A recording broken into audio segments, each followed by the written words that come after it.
Pues vamos a orar. Señor y Padre Celestial, te damos muchísimas gracias por este día, gracias por este tiempo que podemos pasar ahora y pedimos, Señor, que tú nos des también de tu luz para poder entender las cosas que has revelado en tu palabra y también que nos des gracia para poder tener la comprensión y la misericordia y la consideración de poder entender o aplicar aquellas cosas que no están al 100% claras, aunque quizás queramos tener una convicción firme y segura, pero también tenemos que entender a los que piensan diferentes que nosotros. Quiero pedirte que ahora tú nos bendigas y pues podamos también tener un buen rato estudiando tu palabra. En el nombre del Señor Jesús. Amén. Pues eso, llegamos al tema este que se llama escatología. ¿Alguien sabe por qué se llama escatología? Porque viene... Acabo de decirlo antes, no estabais atentos. Es del griego escatos, que es final, ¿vale? Significa último. Entonces el estudio de la escatología es, por tanto, el estudio de las cosas últimas. Los incrédulos pueden hacer predicciones razonables en cuanto a eventos futuros basados en los patrones históricos, ¿no? Pues hay patrones cíclicos de historia, ¿no?, que van ocurriendo y pues más o menos se van cumpliendo y la gente dice, pues esto ocurrirá así, pero no pueden tener conocimiento cierto de nada de lo que sucederá en el futuro. Pero los que creemos en la Biblia estamos en una situación diferente. Aunque no podemos saberlo todo en cuanto al futuro, Dios sí lo sabe todo y en la Biblia nos habla respecto a los principales acontecimientos que tendrán lugar en la historia del universo. Entonces, respecto a que estos eventos sucederán, podemos tener una absoluta confianza, que Dios nunca se equivoca y Dios nunca miente, ¿vale? Con respecto a nuestro futuro como individuales, ya hemos considerado la enseñanza de la Biblia anteriormente respecto a la muerte, al estado intermedio, a la glorificación. Esto hace ya casi 3 o 4 años que lo tratamos, ¿vale? Pero lo hemos tratado, ¿sí? El estudio de estas cosas que te afectan a ti y a mí personalmente, ¿vale?, que es lo que va a pasar con nuestro cuerpo, la glorificación, etcétera, etcétera, se llama muchas veces escatología personal, ¿sí? Lo que te pasa a ti como persona.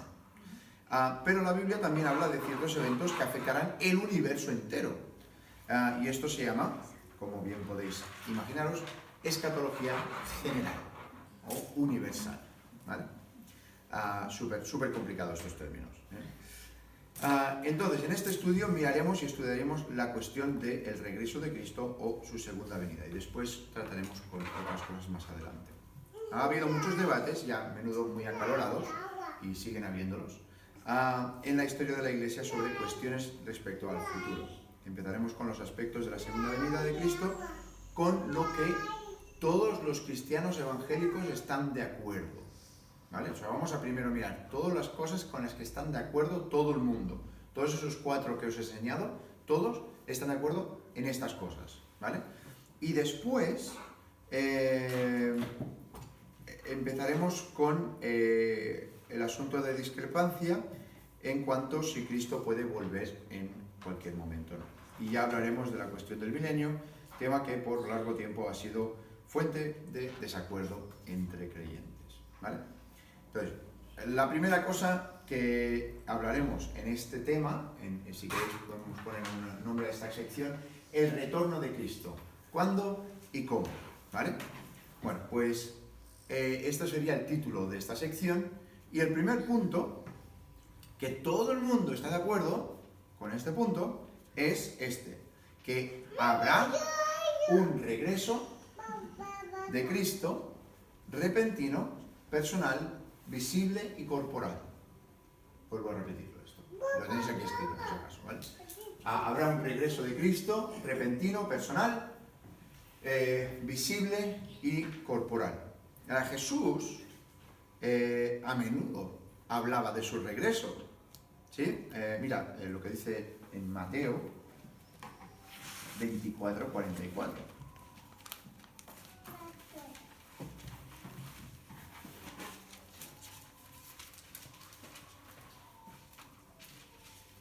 Mateo 24, 44.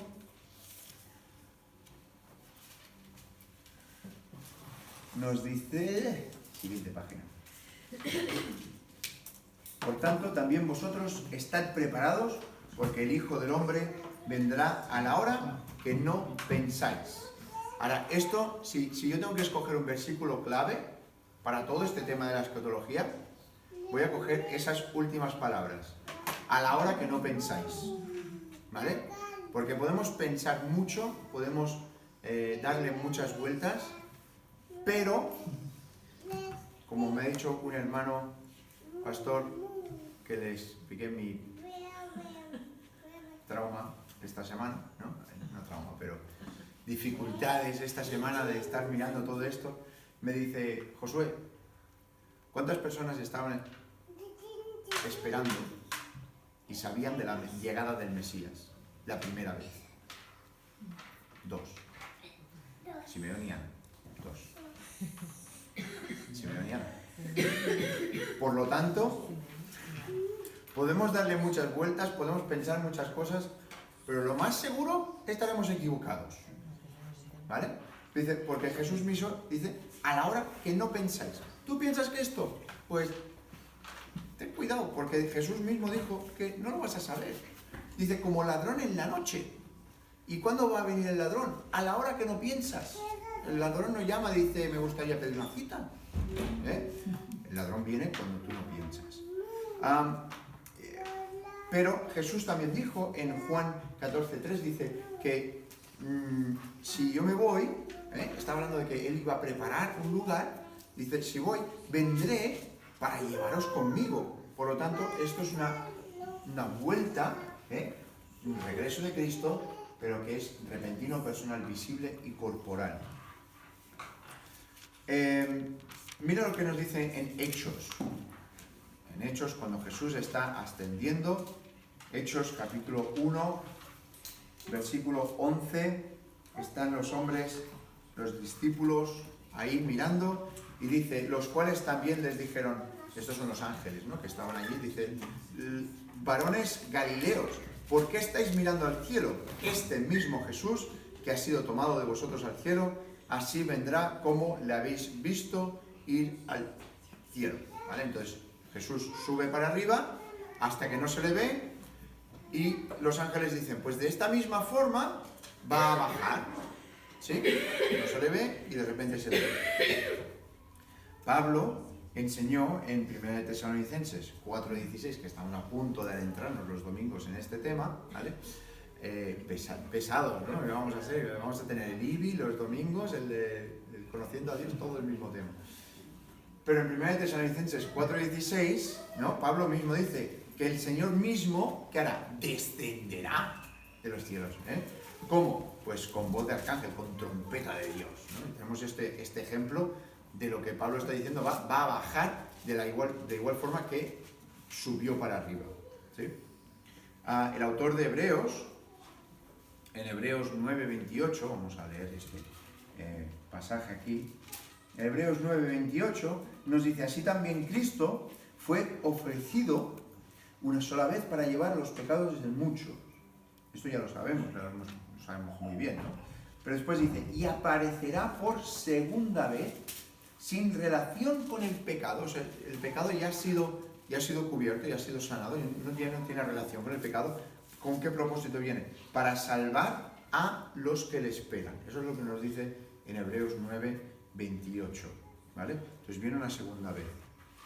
Santiago nos anima a aguardar con paciencia. ¿Sí? Nos dice en Santiago 5:8, dice, aguardar con paciencia la venida del Señor, porque ya se acerca. Ahora, ¿cuánto tiempo hace que Santiago escribió lo que escribió? Mucho, ¿verdad? Dice, ya se acerca, está aquí. ¿Ha venido ya? No. Bueno, por lo menos, en mi forma de entenderlo, no ha venido todavía. ¿Sí? Hay algunas personas que ya nos meteremos en el día, ¿vale? Ya nos meteremos. En 2 de Pedro 3:10 es lo que os estaba comentando antes, que Pedro nos dice que vendrá como un ladrón en la noche, ¿sí? Pedro nos dice que Jesús, cuando vuelva, y va a volver como un ladrón en la noche que no sabes a qué hora va a llegar. Y en segunda de Pedro, me he dejado aquí uno, pero en primera de Juan 3:2, él escribe que cuando Él vuelva seremos como Él es. A ver si lo puedo leer directamente. Primera de Juan 3:2. Primera de Juan 3:2 dice: amados, ahora somos hijos de Dios y aún no se ha manifestado lo que hemos de ser, pero sabemos que cuando Él se manifieste seremos semejantes a Él porque le veremos tal como Él es. ¿Vale? Entonces ahí tenemos lo que se nos está indicando en este mismo pasaje, que hay una segunda venida. Es repentina, personal, visible y corporal. Y el libro de Apocalipsis tiene referencias frecuentes al retorno de Cristo y acaba con la promesa del Señor Jesús en Apocalipsis 22:20, donde dice: sí, vengo, ¿cómo?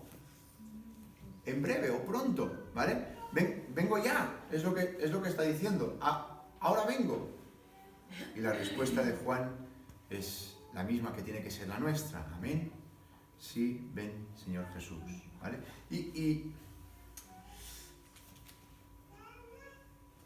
Bueno, ahora llegaremos, ¿no? a este otro tema. Entonces, este tema del retorno se menciona frecuentemente por todo el Nuevo Testamento. Es la esperanza dominante de la Iglesia del Nuevo Testamento. Es el deseo, el anhelo. Ya lo estamos mirando en Primera de Tesalonicenses. Ya lo vamos a mirar un poquito más a fondo cuando lleguemos a la segunda mitad del capítulo 4. Pero en todas, ¿os acordáis? Pablo está acabando cada capítulo. Ya sé que Pablo no estaba acabando los capítulos, pero de la forma que está estructurada nuestra Biblia, cada capítulo acaba con una instancia a que el cristiano se esfuerce porque Cristo vuelve. ¿Sí? O sea, el ánimo de decir, ánimo, hacia adelante, sigue, porque Cristo vuelve. ¿Sí? Y los pasajes son demasiado explícitos, ¿sí?, para permitir la idea, en un tiempo muy popular en círculos de teología liberal protestante, que Cristo mismo no volvería, ¿no? Que volvería su espíritu, o en el sentido una aceptación de su enseñanza, ¿no? Entonces, que Él no volvería físicamente, sino que pues, era algo más etéreo, ¿no?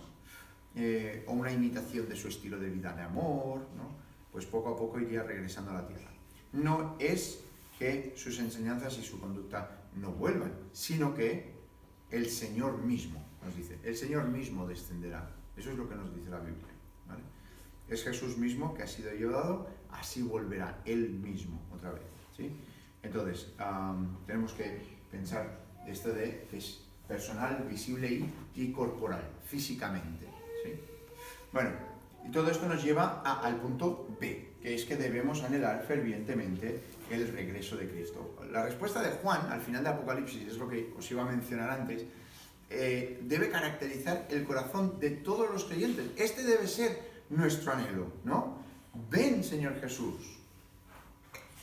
Esto es lo que nosotros queremos promover al estudiar la escatología, ¿sí? Porque, ¿sabéis lo que nos puede pasar?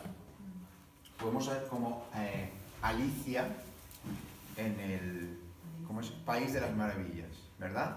No sé si os ha pasado alguna vez o no, pero habéis empezado a ver un vídeo en YouTube y os recomiendan otro vídeo y acabas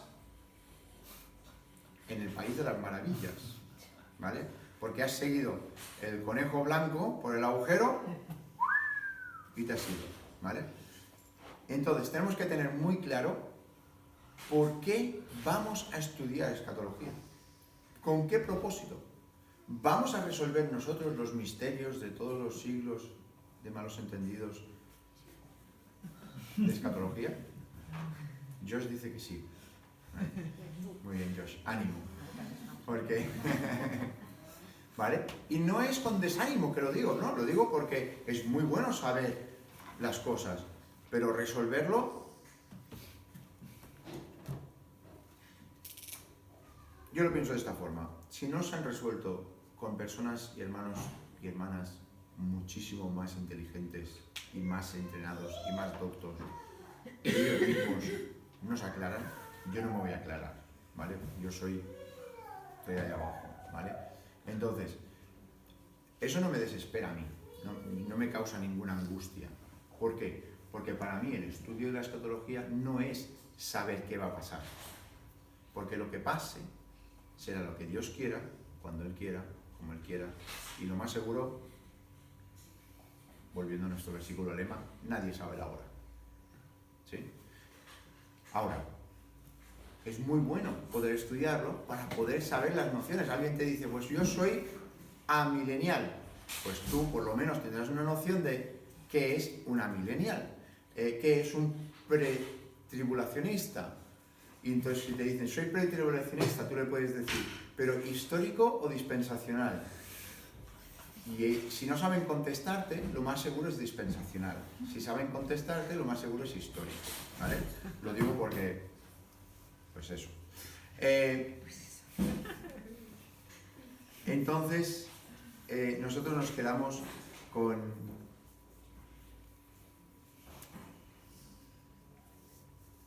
el hecho de que en Tito se nos dice que estamos esperando una esperanza, ¿no? Estamos aguardando una esperanza bienaventurada, ¿no?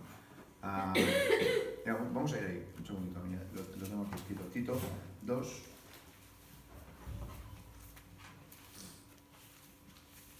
Tito 2, 12 y 13.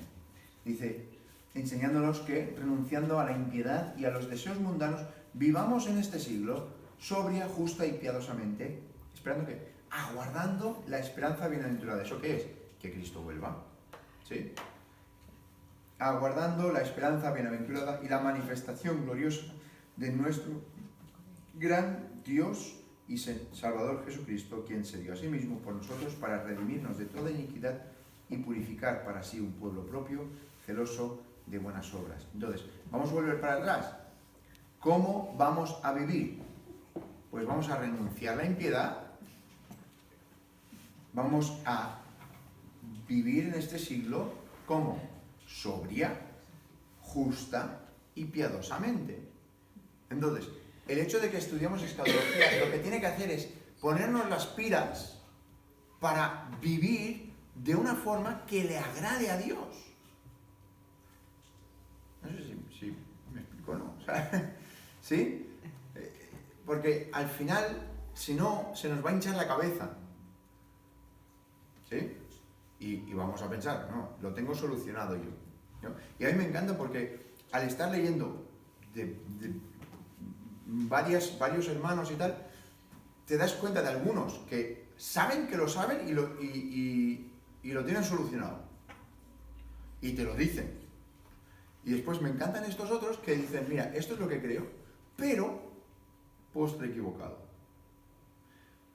Porque es que usan los mismos pasajes, los mismos versículos, solamente que especialmente hay uno de estos que son los amileniales, que basan casi todo, es como una aguja, ¿vale?, encima de la cabeza de una aguja, que es un versículo, ¿vale? Ahora, si es algo que tenemos que aprender en la hermenéutica, es que no podemos basar una doctrina en un versículo, ¿vale? Tenemos que ver un patrón, tenemos que encontrar más cosas así. Entonces esto es muy peligroso, decir, bueno, pues yo lo baso todo en este versículo de aquí, ¿no? O esta palabra que sale en este versículo. ¿Cuántas veces sale? Solo sale esta. Es muy peligroso esto, porque depende de la interpretación que tú le des a ese versículo, vas a montar todo un sistema alrededor, ¿sí? Entonces hay que ir con mucho cuidado. Entonces, ¿qué dice aquí? Debemos anhelar fervientemente el regreso de Cristo. ¿Anhelamos con esa ansia el retorno de Cristo? Mientras más nos dejamos atrapar en el disfrute de las buenas cosas de esta vida y mientras más descuidamos la comunión cristiana y nuestra relación con Cristo, menos deseamos su retorno, ¿no? Porque estamos acomodados aquí, estamos bien, ¿no? Pues vamos a vivir, vamos a comer, vamos a beber, vamos a disfrutar, vamos a criar nuestros hijos, vamos a, ¿sabes? hay momentos muy lícitos y muy correctos y hay que hacer ciertas cosas sin descuidar el propósito por el cual estamos aquí. Sin descuidar todas esas buenas cosas, ¿no? Y teniendo eso en mente. Entonces, muchos creyentes que atraviesan sufrimiento y persecución o se están envejeciendo o enfermos y que andan en forma vital y profunda con Cristo, tienen un anhelo mucho más profundo de la venida de Cristo, ¿no? Si tú estás pasando por un momento muy malo en tu vida, estás diciendo, Señor, sácame de aquí, ¿no? Ven pronto. Pero si estamos bien, pues quizás no tenemos el espíritu maranata demasiado agudo, ¿no? Y también es una medida del grado en el que vemos al mundo en toda su realidad, ¿no? Como Dios lo ve, como esclavos del pecado, ¿no? Cuando estamos metidos en esas cosas, ¿qué nos domina? Entonces, una pregunta que sale es, ¿significa esto que no debemos emprender proyectos a largo alcance? Si un científico es creyente, ¿no? Y anhela fervientemente el retorno de Cristo, ¿debe empezar un proyecto de investigación que le llevará 10 años? ¿No? Pues no voy a tener hijos porque no sé si los voy a poder criar o no. ¿No? Pues hay personas que lo piensan esto. No voy a la universidad porque quizás no acabo la carrera. No me construyo una casa porque quizás a mitad pues viene Cristo, ¿no? ¿Qué pensáis vosotros? Nos has leído esta mañana, en Primera de Tesalonicenses 4:11, porque esto ya les pasaba a los hermanos de entonces. Dice, que procuréis tener tranquilidad y ocupar con vuestros negocios y trabajar con vuestras manos de la manera que os mandado, ¿no? Exacto.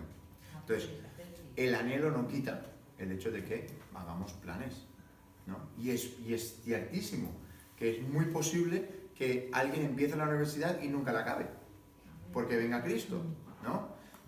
Y nadie está pensando, por favor, ¿no? Bueno, si es eso, ¿no? Si es eso, ¿verdad? Y dices, bueno, qué lástima, ¿no? Que ha invertido o alguien que ha encontrado la cura para no sé qué y nunca se llega a implantar porque desaparece, ¿no? Entonces, claro que debemos comprometernos a actividades a largo plazo. Es precisamente por esta razón que Jesús no nos permite saber el tiempo exacto de su regreso. Él quiere que nos dediquemos a obedecerle sin tener la consideración del tiempo, ¿sí? Porque ¿qué es lo que pasa? Vamos a poner este ejemplo, ¿vale? Con George. Entonces tú imagínate que tu madre y yo nos vamos de casa, ¿vale? Y te dejamos desbloqueado el ordenador. Y no nos hemos enterado, ¿verdad? Entonces, tú sabes que a las 5:30 vamos a volver, ¿verdad? Tú sabes que a las 5:30 vamos a volver. ¿Tú qué harías? Te esperarías, ¿verdad? Hasta las 5... Faria servir y tancaria a les 5:25. Vale, entonces lo usarías y hasta las 5:25, justo cuando es casi la hora de que vuelvan los padres, apagaría, ¿no? Aquí no ha pasado nada, ¿verdad? O el ordenador estará caliente. El ordenador estaría caliente. Sí. Bueno, no, porque es un Mac, pero... Pero...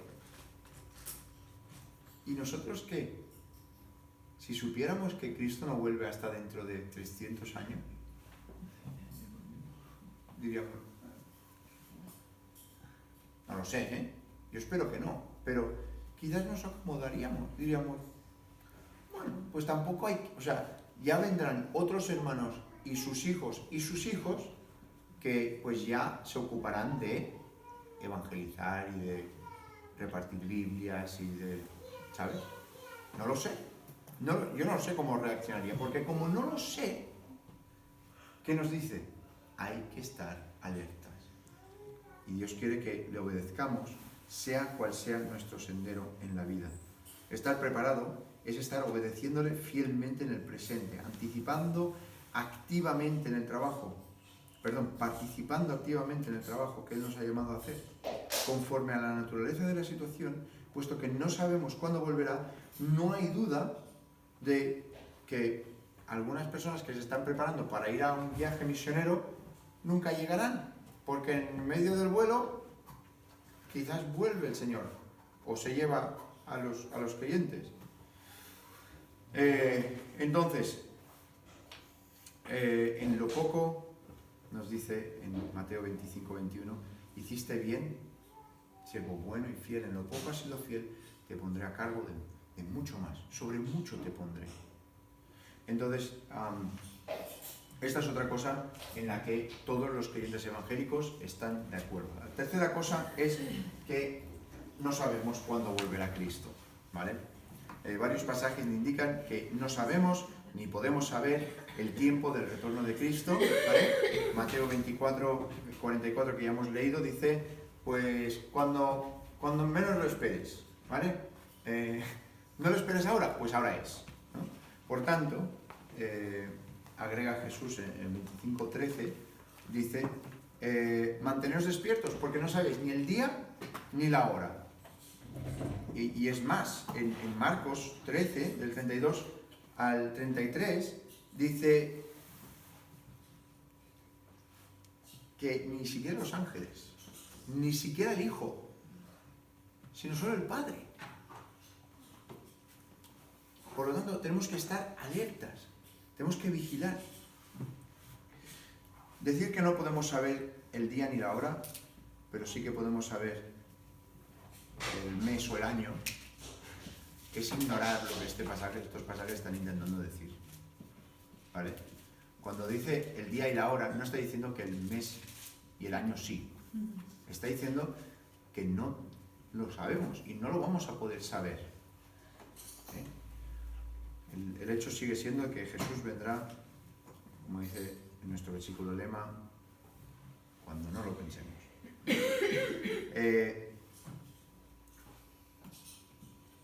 El resultado práctico de esto es que a cualquiera que intente estudiar para saber cuándo va a volver Jesús, se va a equivocar, ¿vale?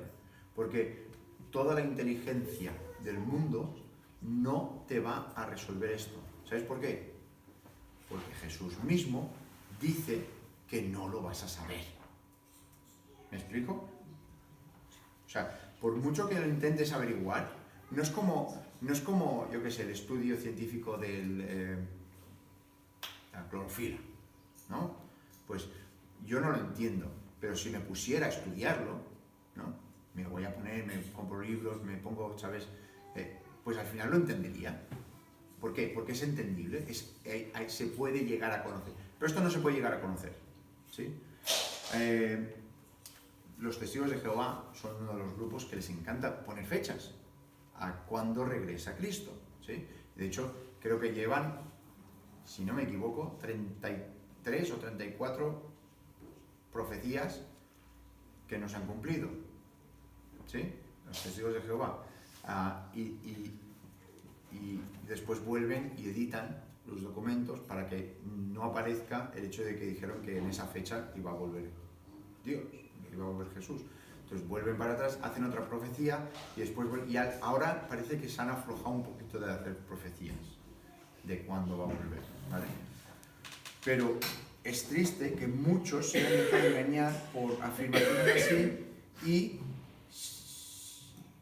entonces pues hay gente que piensa que Jesús va a volver dentro de un mes y dejan de hacer compromisos pues por más tiempo, sacan a sus hijos de las escuelas, venden sus casas, renuncian a sus empleos, o sea, hacen cosas que tú y yo decimos, ¿vale? No, ¿por qué estás haciendo esto? Inicialmente tal vez haya un aumento de celo por la evangelización, pero la naturaleza irrazonable de su conducta anula todo el impacto evangelizador porque es que no les está llevando a ninguna parte, ¿vale? Entonces, la última cosa aquí, la penúltima aquí, es los resultados finales del retorno de Cristo, ¿vale? Los resultados finales del retorno de Cristo.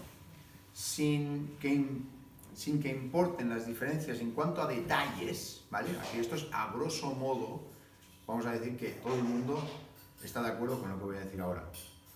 Todos los cristianos que toman la Biblia como su autoridad final, esto también es muy importante, concuerdan que el resultado final y definitivo del retorno de Cristo será el juicio de los incrédulos y la recompensa final de los creyentes, y que estos últimos vivirán con Cristo en el nuevo cielo y la nueva tierra por toda la eternidad. Y Dios Padre, el Hijo y el Espíritu Santo reinarán y serán adorados en un reino sin fin, en donde no habrá pecado, ni tristeza, ni sufrimiento, ¿vale? Y esto lo hablaremos un poquito más adelante. Entonces, a grosso modo, sin entrar en detalles, ¿vale? ¿Será esto antes que lo otro? Bueno, pues ya lo miraremos un poquito más.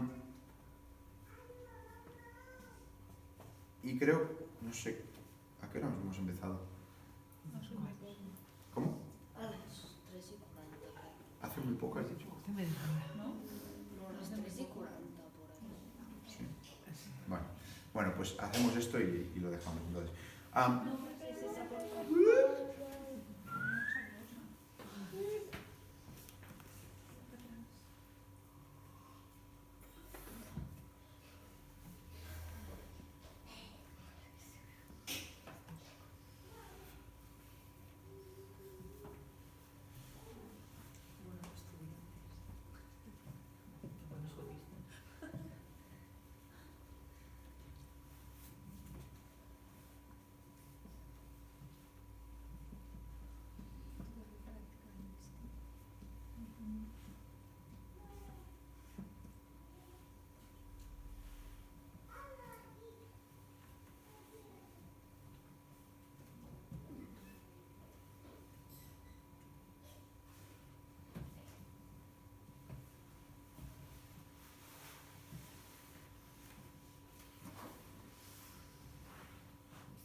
¿vale?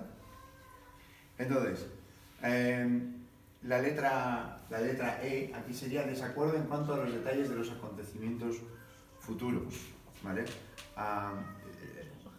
Los creyentes difieren en cuanto a los detalles específicos que conducen al retorno de Cristo y de otros eventos que le siguen.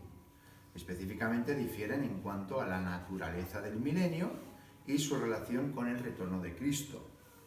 La secuencia del retorno de Cristo, el periodo de la gran tribulación que habrá sobre la tierra, la cuestión de la salvación del pueblo judío y la relación entre los judíos que son salvados y la Iglesia, ¿vale? O sea, de todos estos puntos, pues es donde se entra un poquito en el meollo de las diferencias, ¿vale? Como podéis ver, que hay bastantes diferencias en bastantes puntos diferentes, ¿no? Pero antes, perdón, os quería poner esto y se me olvidó, ¿vale? La naturaleza del milenio, la relación con el retorno de Cristo, la secuencia del retorno de Cristo, o sea, cuál es, qué va primero, qué va segundo. Primero está el rapto de los creyentes y después viene el milenio y después dónde está Satanás atado, ¿sabes? Hay personas que piensan, por ejemplo, que Satanás está atado ahora mismo, ¿vale? Que él no tiene poder en la tierra ahora mismo. ¿Qué significa el segundo punto? La relación con el, yo creo que lo acorté. Sí, difieren en cuanto a la naturaleza del milenio y su relación con el retorno de Cristo. O sea, La es relación del milenio con... Sí, perdón. La relación del milenio con el retorno de Cristo. Perdón.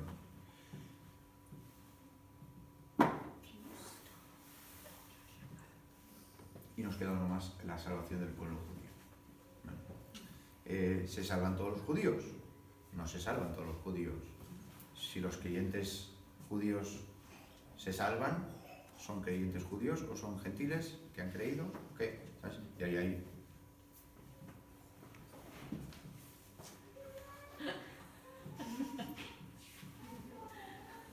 ¿Vale? Antes de examinar algunas de estas cuestiones con más detalle, es importante reiterar la posición evangélica genuina de los que sostienen estas diferentes posiciones sobre estas cuestiones, ¿vale? Ahora, os lo he escrito aquí para que lo podáis tener, no hace falta que lo escribáis, ¿vale? Pero todos los evangélicos que sostienen estas posiciones diferentes concuerdan en que la Biblia es inerrable. O sea, esto quiere decir que es sin error. O sea, estas 4 posiciones básicas que vamos a ver, no es que sean herejes, ¿sabes? Por un hereje sería, no, es que la Biblia no es verdad y los milagros no existen. Vale, ahí ese ni siquiera está en esta categoría, ¿vale? Estamos hablando de personas que creen que la Biblia no contiene errores, ¿sí? Y se han comprometido a creer cualquier cosa que enseñen las Escrituras. Esto también es importante, ¿vale? No dicen, no, pues eso no va a ser así, no, yo no voy a hacerlo en mi vida. Sus diferencias tienen que ver con interpretaciones de varios pasajes relativos con estos eventos, pero sus diferencias sobre estos asuntos se deben ver como asuntos de secundaria importancia y no diferencias sobre asuntos doctrinales principales, ¿sí? Esto es muy importante que desde clase número 1, ¿vale? Porque si no, lo que nos va a pasar es que, no, pero tal, pero cuál, lo sé, ¿vale? Y por eso cuando he dicho lo del Bible Project, del proyecto Biblia, porque ellos creen de una forma, ¿verdad?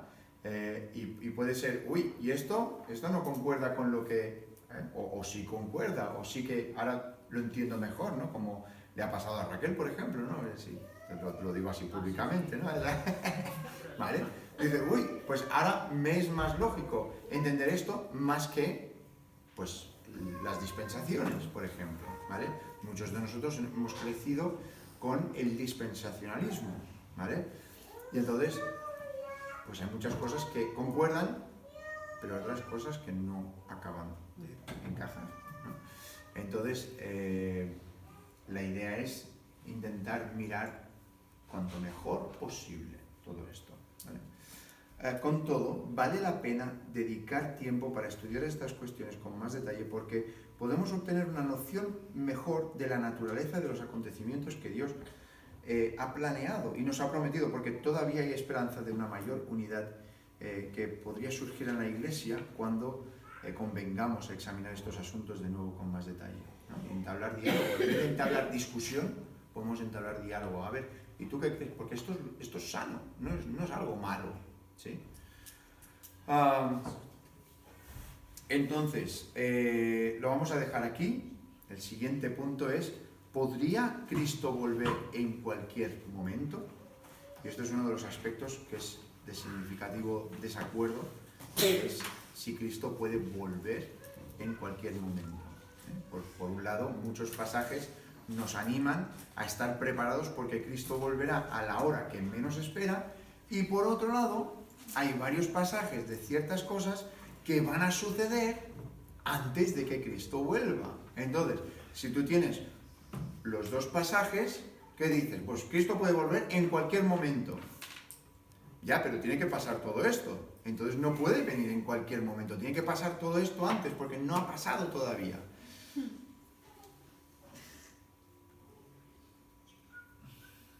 ¿Vale? ¿Sí? ¿Me explico o no? No me he explicado, no me he explicado. Se puede intentar buscar un acuerdo en estas dos, ¿sí? Y es lo que vamos a intentar. Lo que vamos a intentar la semana que viene, ¿vale? Así que... Muy bien, pues vamos a orar y no sé si alguien, si os queréis apuntar estas 4 que os he sacado antes. Ponla de verdad, ponla de verdad. Que yo miraba algunos y pensaba, ¿en serio? Esta es la de verdad. Déjame mirar el otro, que con un poco de... Esta es la de verdad.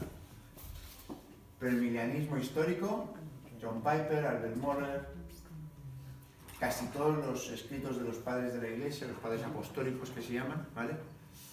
Premilenialismo dispensacional, que esto, tengo que decir, aquí es donde la Iglesia, de general, o sea, nuestra Iglesia, es como hemos sido enseñados aquí, ¿vale? En premilenialismo dispensacional. Pero cuanto más voy leyendo y más voy estudiando, ¿vale? Yo me estoy asemejando, creo, más a esto. Pues ya os lo digo directamente, porque hay muchas cosas que aquí a mí no me cuadran, ¿sí? Una de las cosas que más alarmante me trae a la vista es que esto comenzó hace 150 años, ¿vale? O sea, este hermano de aquí, John Nelson Darby, es el que se inventó el sistema de las dispensaciones. Se inventó, entenderme, lo clasificó y lo dijo tal y cual. Entonces, a partir de aquí ya se fue generando todo esto, ¿no? Pero claro, está el hermano John MacArthur, por ejemplo, que yo lo respeto muchísimo y pues me ha sido de mucha bendición. Voy a dejar... ¿Del estudio ese que hicimos? ¿O no? No, ese Schaeffer está aquí. Sí, ese Francis Schaeffer está aquí. Este Louis Schaeffer es un historiador, tiene una teología sistemática también. El Charles Riley es el de la Biblia de notas de estudio de Riley. Aquí tienes Luis Berkhoff, que hizo otro, ¿cómo se llama esto? Teología sistemática, ¿vale? R.C. Sproul, Calvino y Lutero están aquí, casi todos los reformadores están aquí, ¿vale? Esto del milenialismo, de hecho, se asemeja mucho a lo que creen los católicos, ¿vale? Y es muy posible que es por ahí porque están los reformadores protestantes aquí, ¿de acuerdo? Porque hay muchas cosas, vamos a decirlo, cambiaron muchísimas cosas, pero hay muchas cosas que no cambiaron, ¿vale? Entonces, por eso están aquí. Y el postmilenialismo, ya os digo, los puritanos están aquí, casi todos los puritanos, bueno, es Jonathan Edwards, John Owen, Charles Hodge, están aquí, a veces Calvino y a veces Spurgeon, ¿vale? Porque depende de... Sí. Quiero decir, a veces, ¿qué quiero decir? A veces, pues que en algunos mensajes o escritos dicen claramente que creen en algo así y después normalmente vuelven Calvino a estar aquí y Spurgeon aquí, ¿vale? Por eso, o sea, te empiezas a mirarlo y dices, o sea, ¿cuál de estos, no, dirías tú, no, es que no sabe, no ha estudiado suficiente? Yo no me atrevo a eso. No sé si tú, pero yo no, ¿no? Pero es una diferencia de interpretación de lo que cada uno ha encontrado o quizás no han llegado a acabar de limpiar lo que estaba en su pasado, que aquí es donde creo que les pasa a estos hermanos, ¿vale? Ahí está eso, ¿vale? Ahí está eso. Y como digo, lo iremos tomando con la calma, ¿vale? Para intentar ir resolviendo lo que podamos resolver, ¿vale? Pues vamos a orar y acabamos. Señor y Padre Celestial, gracias por este tiempo, gracias por tu palabra que podemos abrir, y te quiero pedir, Padre, que tú nos des también ahora la certeza de que tu palabra es verdad, aun cuando no nos ha revelado todas las cosas, y ayúdanos a no tener la impaciencia de querer saberlo todo cuando tú no has querido decírnoslo todo. Y quiero pedirte, Señor, pues que tú también nos bendigas en este estudio, de poder examinar aquellas cosas que sí que sabemos y que sí que podemos decir a ciencia cierta. Te queremos pedir que pues esto no sea una causa de tropiezo, sino pues de ánimo, para poder estar anhelando tu segunda venida. Y esto lo pedimos en el nombre del Señor Jesús. Amén.